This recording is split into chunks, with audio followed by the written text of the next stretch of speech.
Uma enxada na beira do caminho. Este espaço é destinado a todos aqueles que não estão contentes com os conceitos do senso comum sobre as coisas do mundo.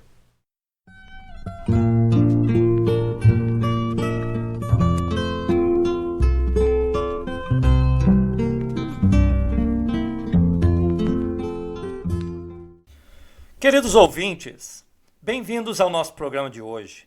Recebemos aqui o nosso amigo Caliban Calitz, que responderá perguntas sobre as crenças e doutrinas religiosas. Seja bem-vindo, Caliban.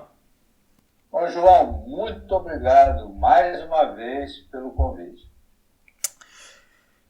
Prezado Caliban, como você sabe, algumas religiões cristãs acreditam que Jesus Cristo é o próprio Deus, ou pelo menos um de seus aspectos.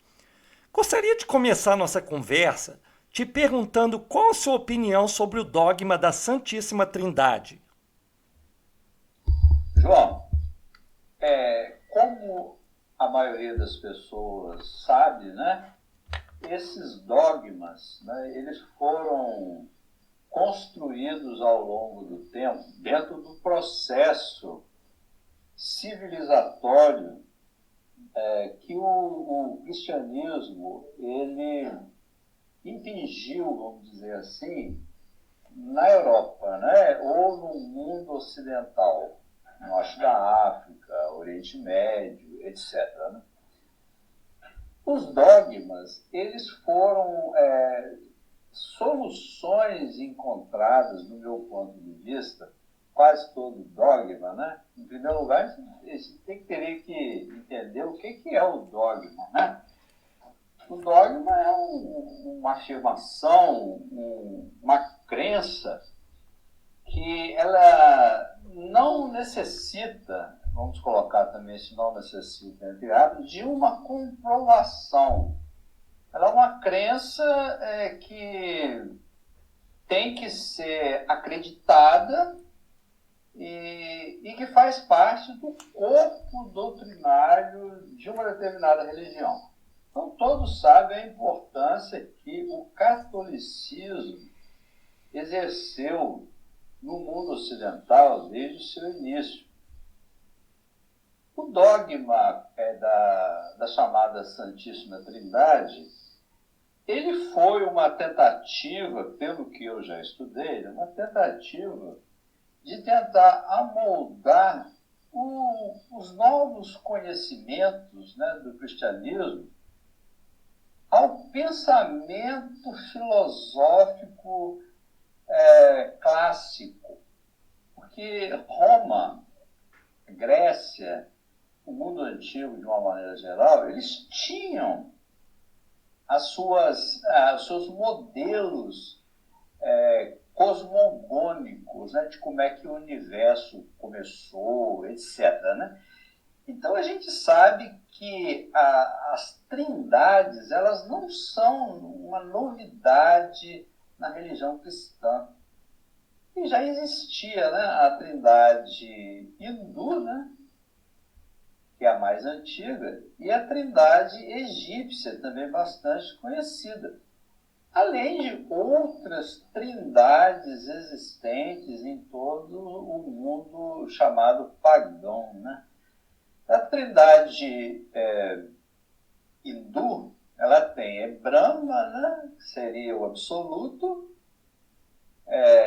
Vishnu, né, que seria a parte, vamos dizer assim, do bem, né, e o Shiva, que não é exatamente o mal, mas que seria correspondente às energias da destruição, né. De um lado teria a parte de construção, do outro lado a parte de destruição e, acima de tudo, o absoluto.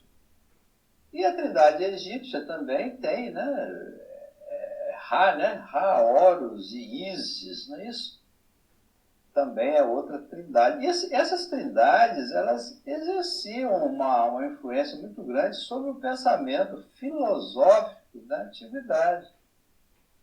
Com o advento do cristianismo, e o cristianismo foi uma religião que, embora tivesse alcançado todos os estratos da sociedade, na sua grande massa, a grande massa, ela veio das classes pobres, mais desfavorecidas. O cristianismo começou com pescadores, pessoas de baixa condição financeira, né, escravos, povos oprimidos. Né? Aliás, foi o fato de serem oprimidos, de serem desfavorecidos, de serem mais vulneráveis, é que tornou aos seus olhos o cristianismo uma aspiração desejável para esse estrato social. Né? Mas a grande realidade é que o caldo cultural do cristianismo ele teve que ser engrossado com o pensamento grego. Né? O pensamento grego que já havia bebido a sua fonte, né? No Egito. Né? Sabe que todo o pensamento grego ele é uma tentativa de reprodução do pensamento egípcio. Né?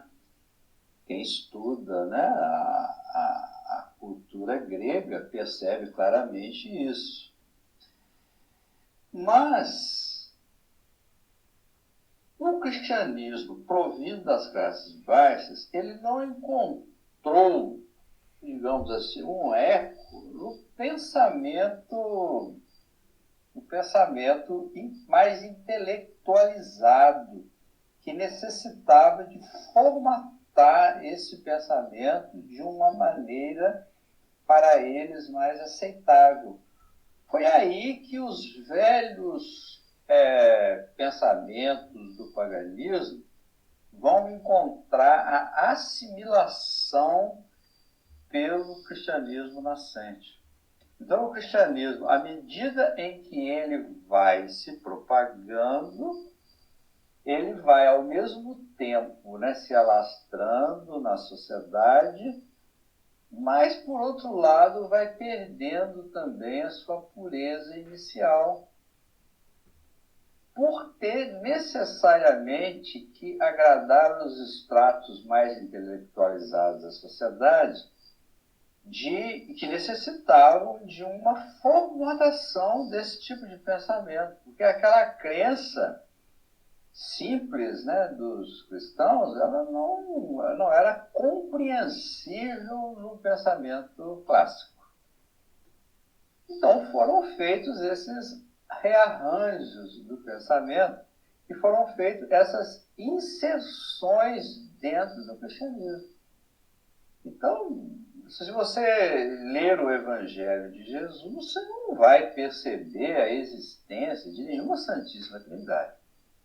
Não vai, isso não existe lá, né? Você vai falar Pai, Filho, Espírito Santo. Mas o dogma da Santíssima Trindade, né? Isso não existia.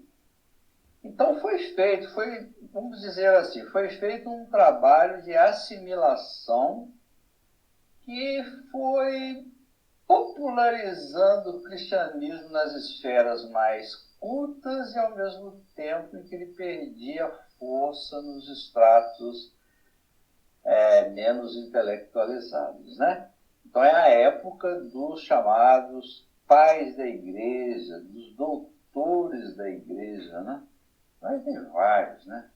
O pensamento, então, europeu está tentando absorver aquelas novas ideias, mas está impingindo nessas novas ideias a sua formatação. Então, todo mundo sabe que Jesus não nasceu no dia 25 de dezembro, né?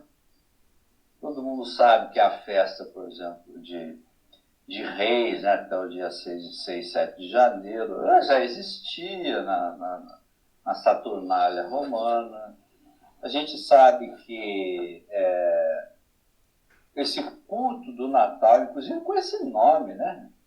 Natalis Solis Invictus, só que era o Natal do Sol, né? Pelo solstício, né? No hemisfério do norte, não é isso? Então, isso foi apropriado pela Igreja Romana. E, se você falasse, mas não é só a Igreja Romana. É claro que não, né? Evidentemente que a primeira foi a Igreja Romana, que foi se alastrando e tudo. E nós vamos depois ver o cisma, né, com a Igreja grega, né, ortodoxa, pelo ano de 1054, né? Aquele cisma e tudo. Então já há um alto excomunhão, alto não, né? Mútua excomunhão. Né, o patriarca lá, né, de Constantinopla, como o de Roma e vice-versa, né? Então, depois nós temos que ter a reforma, a primeira pré-reforma e depois a reforma. Mas se você observar as matrizes principais do protestantismo, você vai ver que os principais dogmas eles foram mantidos absolutamente idênticos, sem tirar nem pôr nada, né? Não alterou em absolutamente nada. Houve um processo de descentralização acentuado, né, do poder eclesiástico, né?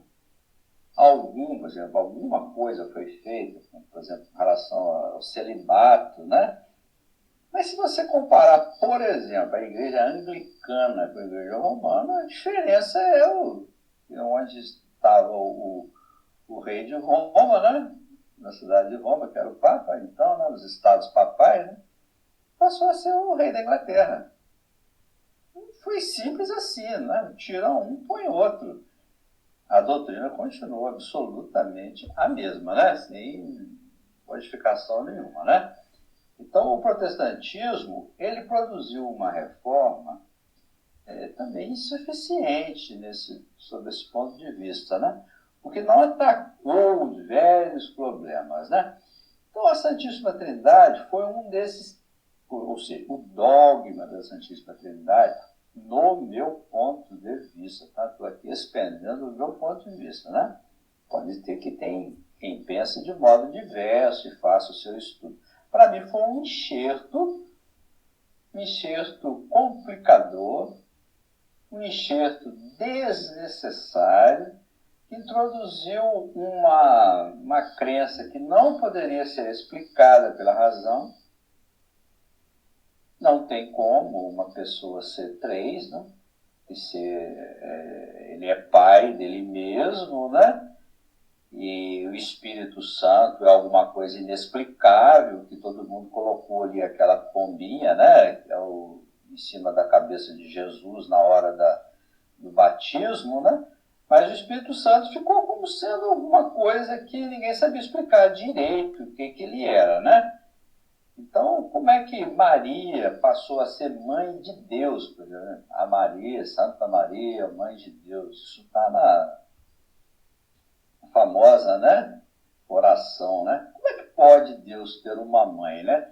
Mas é porque Deus é Jesus, né? Jesus é Deus, mas ele ao mesmo tempo ele chama pelo Pai, né? É muito confuso na cabeça das pessoas. Isso é uma coisa para você acreditar sobre palavras, tipo assim, eu acredito, não entendo, né? Mas eu tenho que acreditar, ou então você vai negar.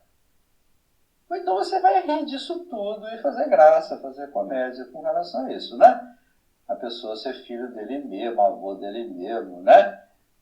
Pai da mãe dele, né? Não dá para realmente ser levado a sério se você tentar explicar. Eu me lembro na minha infância que, né, no catecismo, que frequentei com muito carinho, né, o catecismo da Igreja Católica Apostólica Romana, e ensinavam que era uma impiedade que se cometia, eu diria até um crime, né, que se comete com a mente infantil, de tentar introduzir essa crença na cabeça de uma criança de 6, 7 anos de idade.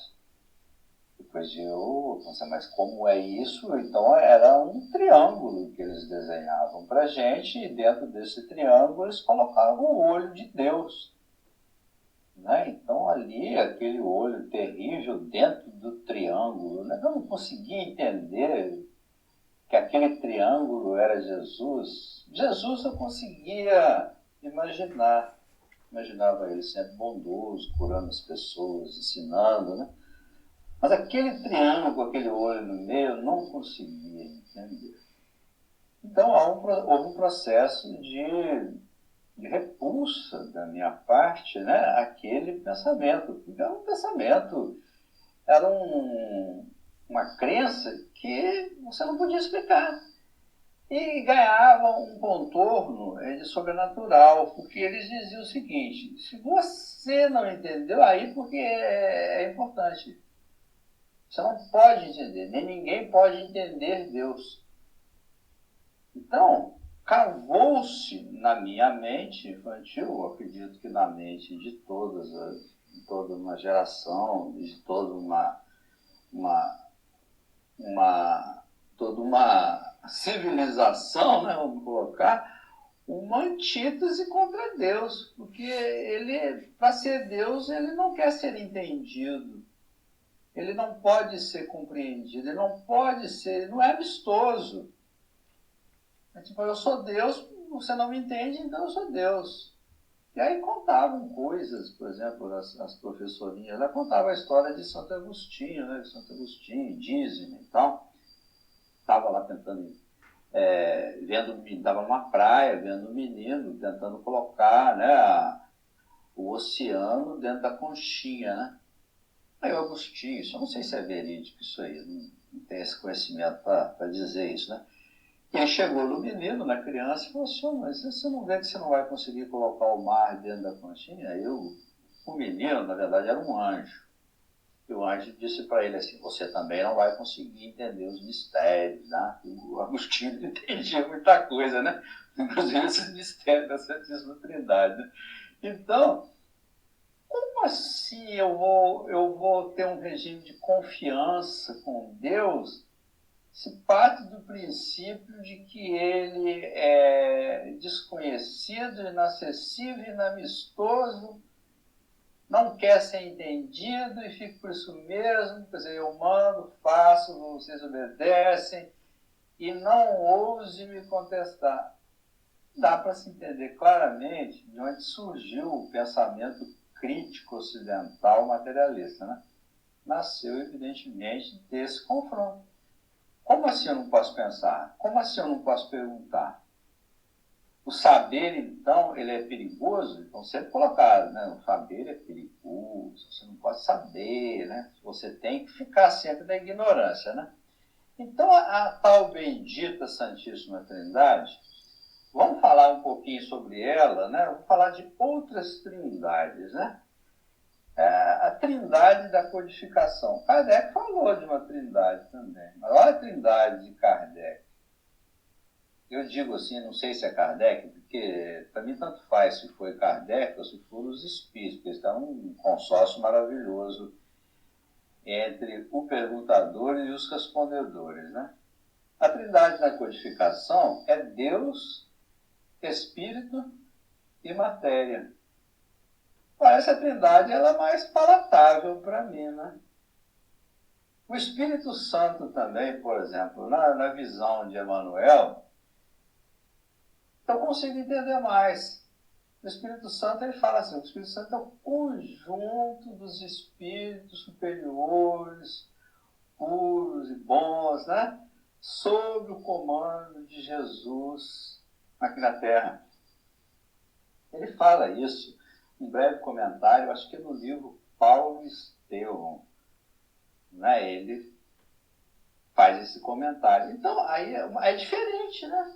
Você falar, por exemplo, né, Deus, Espírito e Matéria, nessa trindade da codificação, dá para entender, né? Deus, Espírito, seu Filho, né? Matéria, né? A queda, né? Dá para entender essas duas forças lá da trindade hindu, né? Dá para fazer a comparação, né? Uma força da criação, né? Uma força da destruição, né? Dá para entender a lei de evolução, a lei de destruição da própria codificação. É mais palatável, dá para a gente raciocinar mais sobre ela. Mas aquele modelo engessado da Santíssima Trindade, católica, protestante, tudo, né? Esse modelo, ele é um produtor de incredulidade. Ele é uma boa maneira de você produzir incrédulos, né? Ou, se você não produzir incrédulo, você produz o que é pior do que a incredulidade, para mim, que é o fanatismo. Você não sabe por quê, você é obrigado a divulgar, acreditar, e aquilo passa a ser o chamado artigo de fé, né? Você é obrigado a falar aquilo, a acreditar naquilo. Como você não acredita, você tem a opção de descrer ou de se tornar um fanático. Qual que você acha pior? Ou melhor? Eu acho melhor você não acreditar do que você acreditar naquela coisa inacreditável. Eu acho difícil, né? Então o fanatismo vai nascer sempre disso, né? Das coisas que chocam a razão e que dobram a razão e que são impostas pelo poder teocrático lá daquela religião, daquela outra. Tanto faz, né? Tanto faz. Eu estou falando do catolicismo aqui, sabedores que toda a nossa civilização atual do mundo ocidental, ela tem sua base na Europa, que teve seu processo civilizatório conduzido pela Igreja Romana. Todo mundo sabe disso. Qualquer estudante aí, minimamente, né, dedicado, vai concordar comigo que a influência do pensamento europeu no mundo moderno e a influência da Igreja sobre o pensamento europeu. É muito grande isso. Mesmo nas suas contrariedades, né? No caso foi a reforma e tudo, mas está sempre girando em torno do mesmo assunto, né? Em cima da mesma coisa. Então eu digo assim que a reforma foi insuficiente por não ter trabalhado nessas questões. Porque preocupou-se muito com a simonia, com o comércio das coisas santas, né? Com essa idolatria, né? Mas na parte conceitual continuou tudo como dantes no velhíssimo quartel de Abrantes, né? Foi do mesmo jeito, não mudou nada. É o mesmo pensamento produtor da mesma incredulidade ou do mesmo fanatismo. Hoje, nós vemos o pensamento da reforma mais disseminado pelo planeta devido a fatores sociológicos bastante explicados por Max Weber, né? O protestantismo, ele é o modelo do capitalismo moderno. Prosperar na terra de modo justo e santo. Comerciar sob as vistas de Deus. Não é isso? Vale tudo, né? A gente sabe que o capitalismo, então, tem a sua matriz protestante. A gente sabe disso. É só você estudar que você vai ver isso. Não está falando um leigo, mas é um leigo que lê. Então você vai ler Max, né? Max Weber, você vai ver isso com bastante comprovação científica das origens do nosso capitalismo moderno. Estão visceralmente entrelaçadas com o protestantismo, né? O homem de valor, o homem de Deus que comercia, né? Comercia por Deus. É diferente do homem medieval, né? Ao qual ele substituiu. Então, o que eu penso finalmente da Santíssima Trindade, né? Eu acho que foi, eu vou usar uma expressão aqui, né? Por favor, né? Tem coisas que a gente tem que falar. E foi uma grande bobagem. Né? Uma grande bobagem que foi inserida e que trouxe um atraso muito grande à propagação dos verdadeiros ensinamentos de Jesus Cristo. Agora, nós poderíamos falar de outras trindades, né? E aqui nós abrimos um campo aí para falar. Nós citamos aí a trindade da codificação. Nós podemos falar, por exemplo, de pensamento, palavra e ação. Olha aí uma trindade interessante, né?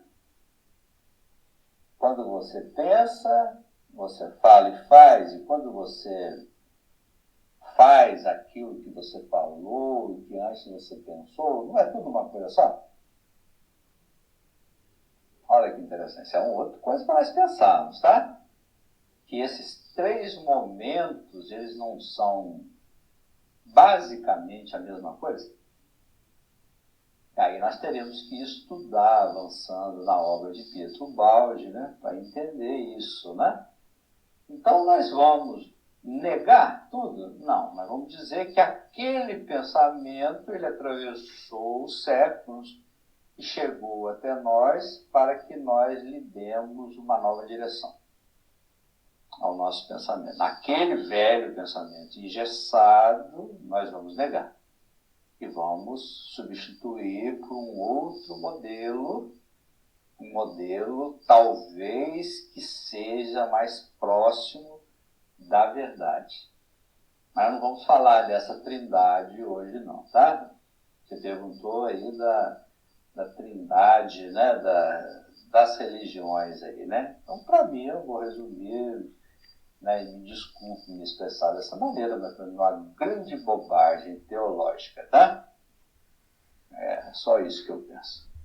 Muito bem.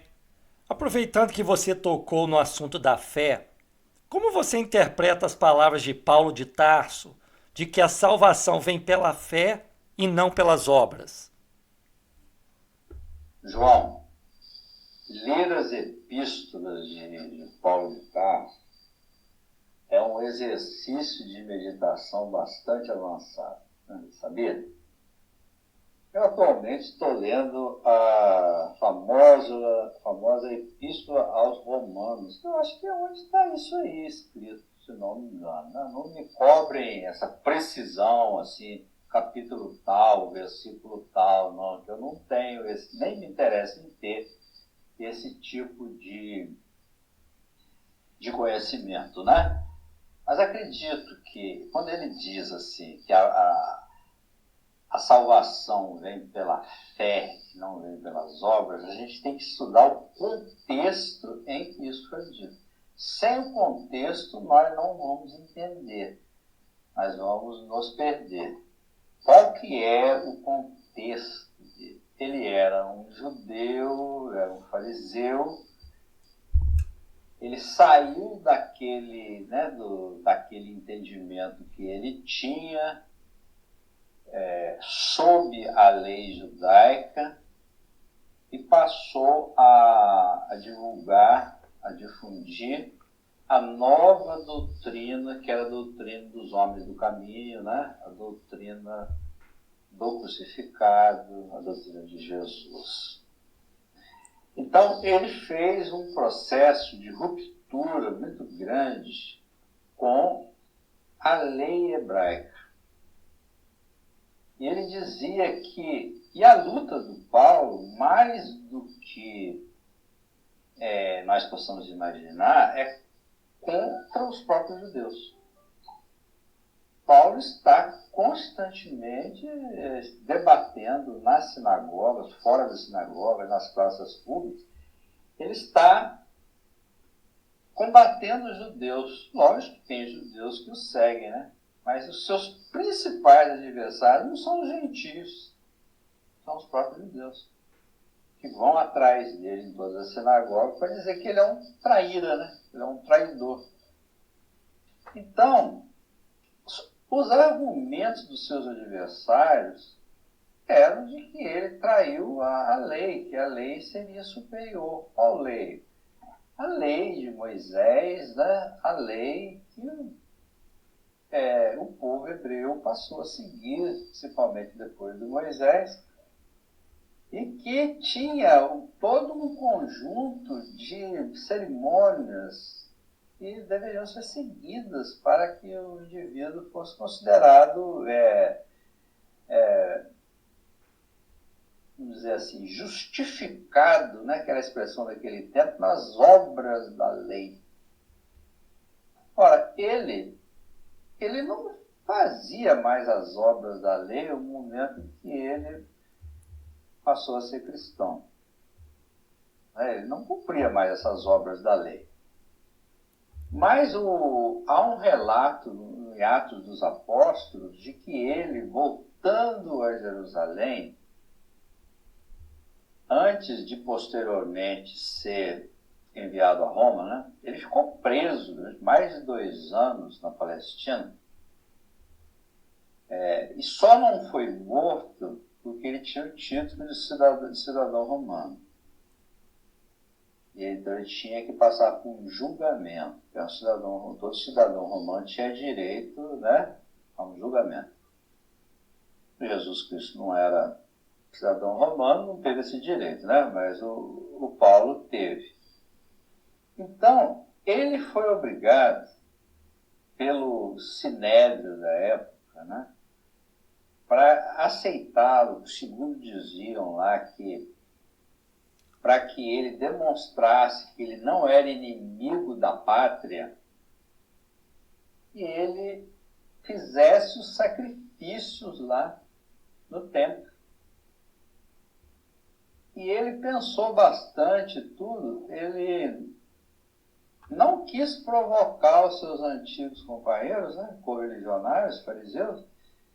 Ele fez os sacrifícios no templo. Mas isso não satisfez aquelas pessoas lá do templo, não. Mesmo assim, eles queriam matá-lo. Tá? Era uma questão de orgulho nacional. Paulo de Tarso tinha que ser morto. Né? Assim como Jesus foi morto, Paulo de Tarso, seu seguidor, também deveria ser morto. Né? Então, quando ele fala que a fé ela é maior do que as obras, olha o contexto histórico. Antes de a gente tomar uma opinião precipitada sobre o que ele está falando, ele está dizendo, no meu entendimento, tá, João? Está dizendo assim, a fé cristã é superior à lei judaica. É isso que ele está falando. É superior porque veio depois, porque é a continuidade dela e o seu cumprimento. O cristianismo é o cumprimento de todas as promessas feitas ao povo hebreu. Essa descendência de Abraão aí, né, e Paulo prova isso, que ele não estava falando de descendência de carne, mas de descendência de espírito. Né? Então, essa fé cristã, quando ele fala assim, a fé, ele está falando, entre aspas, né, cristã, ela é superior às obras da lei, entenda-se, da Torá. Então, uma vez que ele foi levado a pregar o cristianismo para os gentios que eram incircuncidados, então Paulo diz assim, que esses, para quem eu prego agora, eles têm a circuncisão no seu coração, que são os gentios. E vocês que têm no seu corpo, vocês são inimigos da lei. Que a lei é a lei do amor, que vocês não estão pregando, não estão.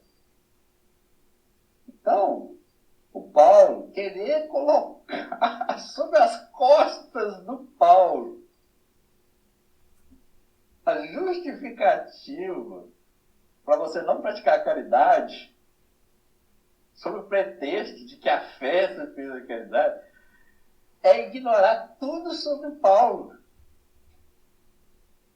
Porque Paulo foi o que falou, ainda que eu falasse a língua dos anjos, ainda que eu tivesse a fé capaz de remover montanhas, ainda que eu desse meu corpo para ser queimado, se eu não tivesse caridade, nada seria. Serias como um sino que retine o metal que soa, nada seria. Então, é uma das maiores calúnias da história da humanidade, da história da religião, tentar colocar sobre Paulo, o mesmo que ditou na codificação kardeciana, no Evangelho segundo o Espiritismo, no capítulo 15, subtítulo Fora da Caridade Não Há Salvação, a mensagem que veio lá, que Paulo, o apóstolo, né, está na codificação kardeciana. Você vai dizer que ele era defensor de uma fé vazia, que era contra as obras da caridade? Não, né? Não combina, né? Não combina com o pensamento dele, né? Ele sim foi o defensor da caridade, do amor cristão, né? Acima da fé, inclusive, né? Acima da fé, uma vez que ele sai para levar aquela mensagem aos povos ainda perdidos na idolatria, né? Então ele valoriza, sim, a caridade, né? Então os nossos amigos aí, estudiosos, tanto do catolicismo, do protestantismo e das várias religiões, que defendem isso, não, com sinceridade, eles não sabem o que eles estão falando, tá? Não sabem, ao dizer isso, historicamente não sabem o que estão falando, tá? Não estudaram direitinho, não. Não foram lá na Bíblia lá estudar direito, não, tá? E tem que estudar história, tem que estudar contexto, tem que ver tudo, né? Então, para não se jogar essa responsabilidade, eu diria que é uma calúnia, né? Contra o apóstolo das gentes, né? Então, a fé é maior, sim, a fé cristã é maior que as obras da Torá, tá? É isso que ele estava falando. Não foi diferente, não. Caliban, já que você é bem versado em espiritismo, te pergunto, existe no kardecismo algum embasamento da doutrina da graça, aquela crença na qual só Deus tem o poder de salvar as criaturas? Olha, isso aí é uma, né? Que beleza que as pessoas, né? As pessoas adoram atalhos, né? Adoram atalhos. A doutrina da graça, nesse sentido como ela foi concebida, né? Pode até ter tido um dia uma razão de ser. Com o desconhecimento das vidas anteriores e a tentativa de explicar os destinos humanos, então o que o raciocínio cristão fazia? O cristão que não conhecia a reencarnação falava assim: olha, Deus salva quem quer e nós não podemos julgar das intenções de Deus em cada salvação. Por quê? Porque, não se conhecendo as vidas anteriores, se você julgar que uma coisa foi privilegiada, só tinha uma explicação: é porque Deus quer assim. E está lá nos livros do Antigo Testamento, quem é o homem para sondar o pensamento de Deus, né? Então, constitui um pensamento de humildade você aceitar as fatalidades da vida. Então, essa base, ela existiu da doutrina da graça pelo desconhecimento da doutrina das vidas sucessivas. Você coloca, Deus quis salvar, ele salva, você não precisa ter feito nada, não é verdade? Mas esse não ter feito nada, ele é tão rigoroso assim? Não, né? A gente observa que não, porque o Paulo ele falava assim: você está agora batizado na nova fé, né? Esse batismo não era batismo de água, né? Era batismo de renovação íntima e tudo, né? Você está na nova lei, então o homem velho ficou para trás. E agora você não erre mais, né? Então você vai seguir nesse caminho da salvação. Está errado? Não. Não tá errado. Mas está faltando uma perninha, né? Está faltando uma perninha nesse tipo de raciocínio, né? Que é o porquê. Por que Deus fez aquilo? Que na doutrina católica você não pode perguntar. Você não pode perguntar na doutrina cristã tradicional. Você não pode perguntar por que Deus fez isso. Que é diferente do espiritismo. Nós vamos perguntar, né? Por que aconteceu isso? Qual a causa disso, né? Lá não, porque não tinha.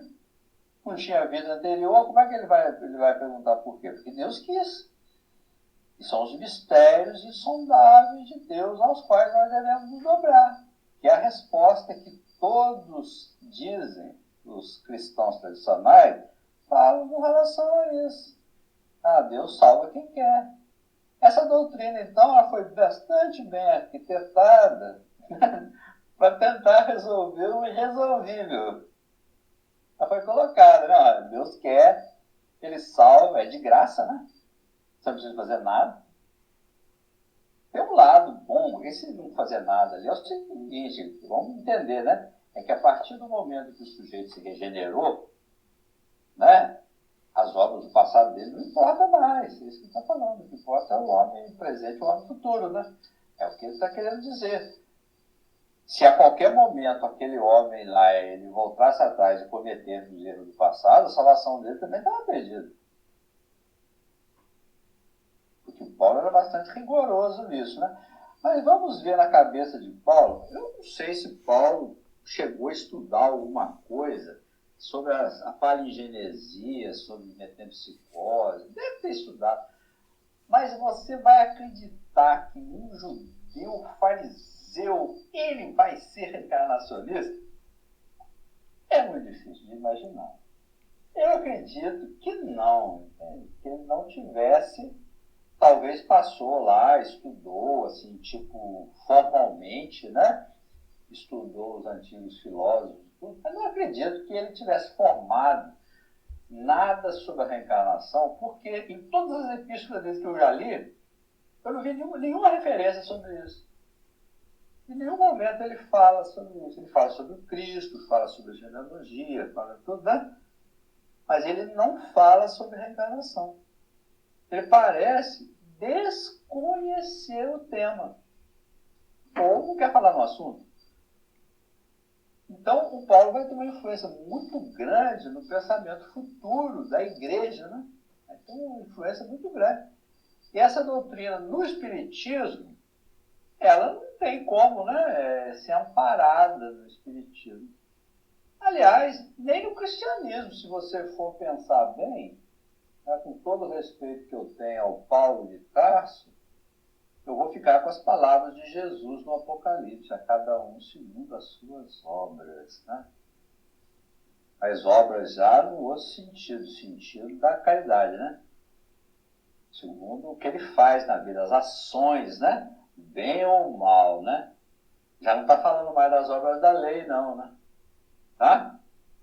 A palavra já está num outro sentido, né? Então, nessa justiça, e o Cristo redivivo no Apocalipse, né, ele vai dar a noção da justiça distributiva a cada um segundo as suas próprias obras. Né? Não sobre as obras do mundo. É diferente. O pensamento de Paulo, ele fala assim, o pecado entrou no mundo por um homem, a salvação por um homem também veio. Entrou no mundo por Adão, né? E a salvação entrou no mundo por Jesus Cristo. É uma maneira interessante, um modelo, né, bastante interessante, mas nós vamos ficar com a cada um segundo as suas obras mesmo e deixar essa crença na salvação por um homem só, né, e a perdição por um só homem, né, para conversar sobre, mais tarde em aspectos da obra de Pedro Bausch. Tá? Não dá para a gente falar tudo de uma vez só, não. Tem muita coisa no Evangelho que são para o futuro.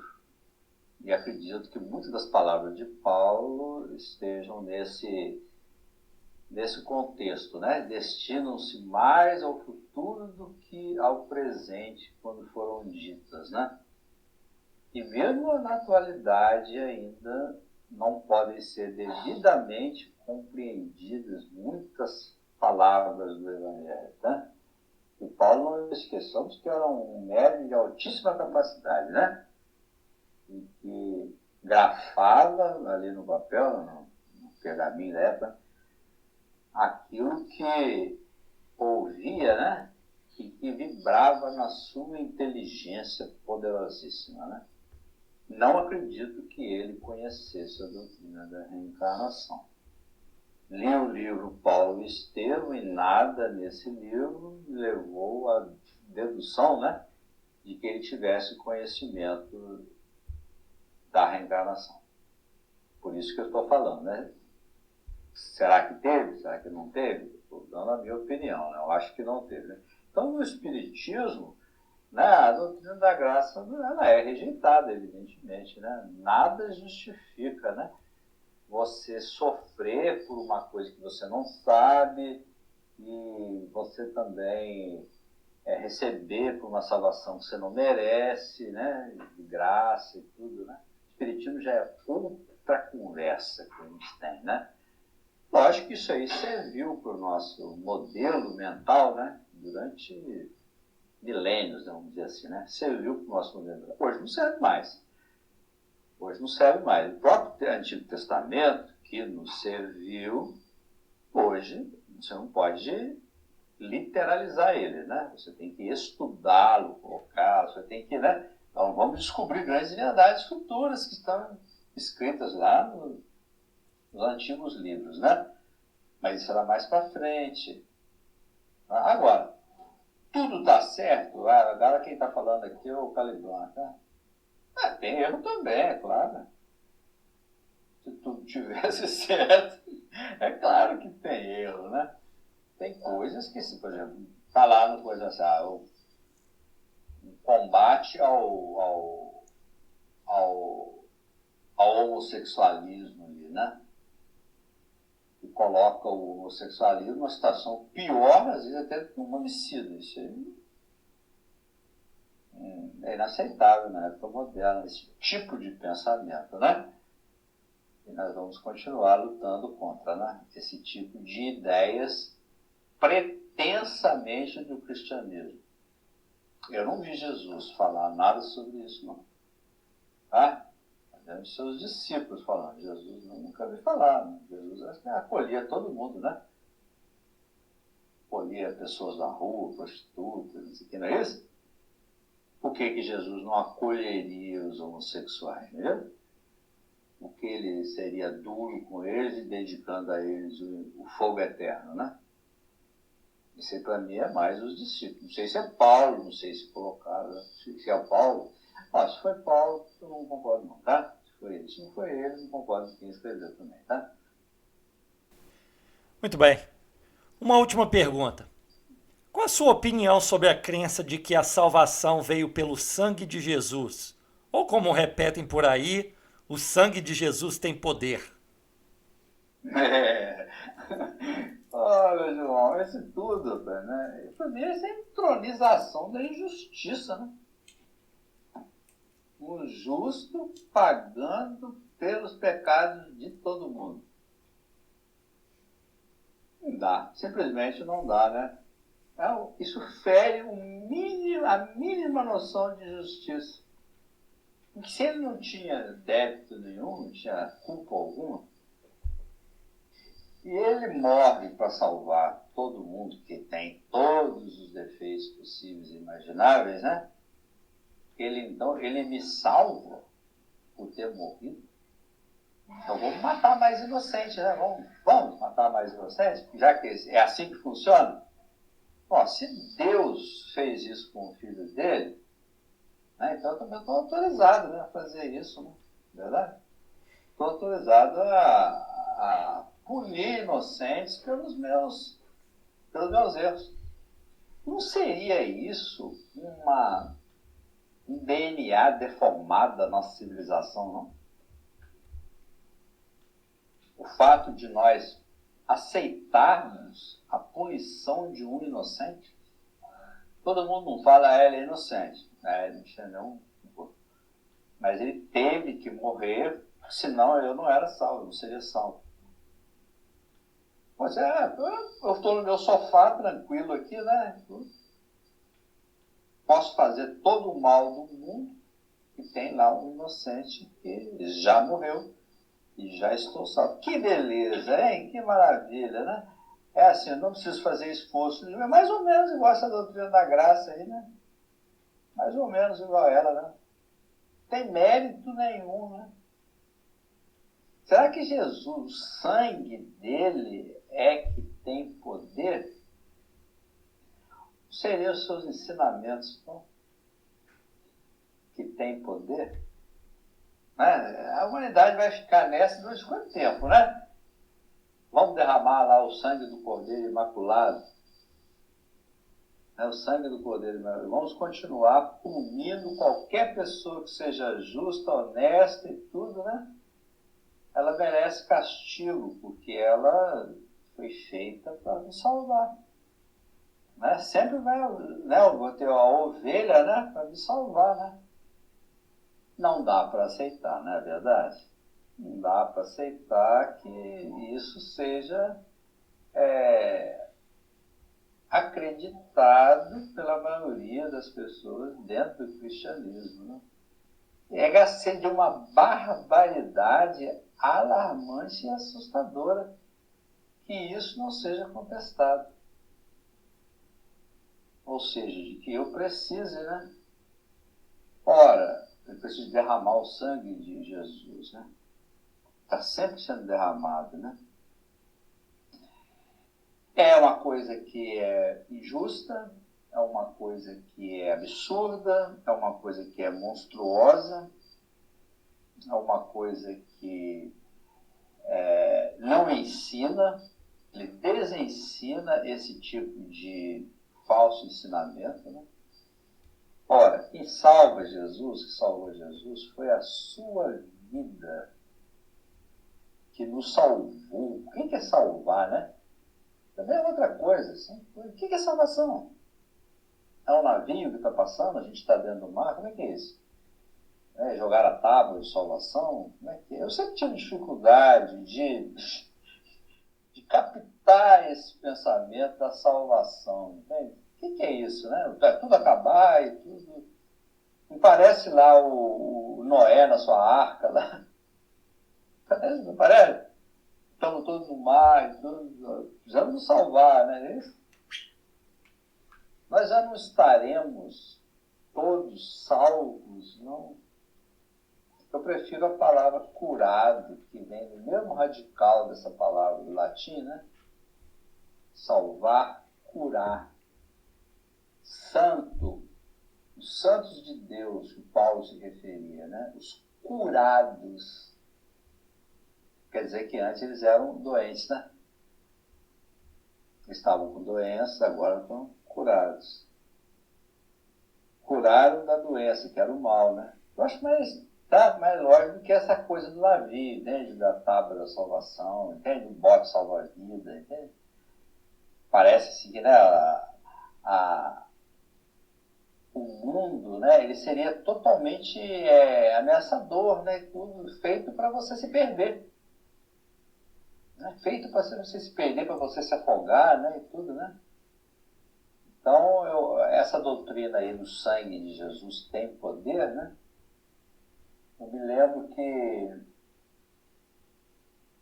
há muitos anos atrás, lá numa pequena cidade do interior, de algum estado desse grande país aí, eu estava passando na rua, um mendigo me chegou e falou assim: só me dá uma esmola, pelo amor de Deus. E eu, o pessoal não tem, tal. Era uma mulher até, me lembrei, era uma mulher. Eu estava até perto de um banco, eles costumam ficar perto de bancos, né, onde tem dinheiro, né? Aí perguntou para mim: você dá o dinheiro? Eu falei assim: eu não posso agora, eu estou ocupado para sair andando. E ela falou: pelo sangue de Maria, né? Eu falei assim: mesmo assim eu não posso ajudar a senhora. Pelo sangue de Jesus.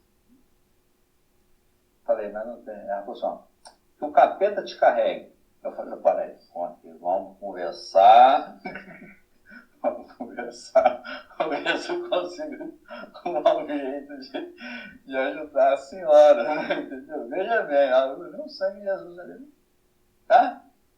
Me fez ficar com medo, não, né? Só se o capeta te carrega e leve. Eu vou, peraí, tá? Isso aí é sério. Estou brincando com isso, né? Porque o sangue de Jesus não salva ninguém, tá? Não salva coisa ninguém, tá? O que salva a gente só a nossa evolução, a nossa reforma íntima, né? Isso é que nos salva, né? É uma coisa individual, né? Não tem nada a ver, né? Jesus não tem nada a ver com isso, né? Não pode fazer nada por mim, né? Aquilo que eu não quiser fazer, né? Eu tenho que fazer por mim mesmo, né? Se eu não fizer, quem vai me salvar? Ninguém. Nem Deus, né? Aí as pessoas vão falar assim, Deus é possível. Não, não é não. Ele não rompe a sua lei, não. É você que tem que fazer a sua parte. Uma das coisas mais belas que eu aprendi no espiritismo cristão é isso aí. É a responsabilidade individual. A culpa não é de ninguém, a culpa não é do meu pai, a culpa não é de Deus, né? A culpa é minha. E o mérito é meu também. É maravilhoso isso, né? A gente saber que a gente é o resultado das nossas próprias ações, né? Muito bem. Terminamos aqui o nosso programa de hoje. Gostaríamos de agradecer os nossos caríssimos ouvintes e, como sempre, agradecemos o nosso amigo Caliban Calites pela participação de hoje. Muito obrigado e até a próxima. Até a próxima, irmão. E aqui encerramos esse podcast. Muito obrigada por sua companhia. Gostou? Então se inscreva no nosso canal e nos acompanhe. Até logo!